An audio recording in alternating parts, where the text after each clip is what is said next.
icyo gice cya nyuma rero nta kindi twakoze, twaramusabiye kandi turishimira ko amasengesho twamuvugiye yamugezeho. Njye navuga ko yari yiteguye kuko igihe cyose bwa mbere nahageze akibasha kwikorera ibisanzwe by'umuhango wo guhazwa, ariko ko yagiye aracika intege n'igihe wamuhazaga, namugira imbere yo ugiye kumuhaza narebe ukuntu andeba nta mbaraga afite nkamureba nkabona ariteguye, kandi wamubwira ko ngiye kuzana Yesu akitegura n'ibyishimo byinshi. Namubonye yishimiye nka kabiri gusa cyane, yagiye muri Episcopi Gisonga kibaje kumusura ubona ko yabyiteguye.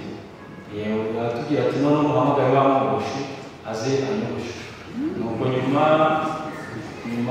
ikindi gihe namubonaga yishimye igihe bamubwira ko ngiye kuva mu misa, najyaga mu isaka akiri mu Dominikani, naza nzanye isakaramentu ageza ngasanga yiteguye, kandi n'ubundi kurya byari byamunaniye, noneho agahita amfasha akambwira ngo mumufashe mu gukomeza kugenda neza kugeza ubwo kuri uwo munsi wo kuwa gatatu namuhaje Eucharistia imara iminota 30 atarayira.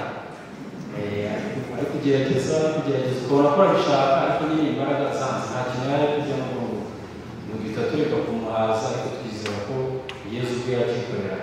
Ubwo turamushimira abantu bose badufashije, abapadiri b'i Kigali b'Abadominikani baradufashije, baje kumuha amasakaramentu, kuko ku cyumweru gishize bwo twabonaga byarangiye tujya kureba abapadiri bamuha amasakaramentu, abapadiri b'Abadominikani baza birukanka baradufasha, tubonagabiye ubuzima. Noneho nyuma rero kuwa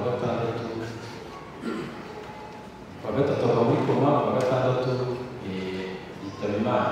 Turashima Imana rero ko yadufashije mu butumwa bwacu, abaganga, abantu bose mwaduhamagaye. Byari bigoye ku buryo umuganga yatujije kubwira abantu kuza kumusura cyane. Abantu benshi ntabwo babyihanganye, ariko babyihanganye turabashimira, kandi ni ukutwihanganira ntabwo byari bitumereye.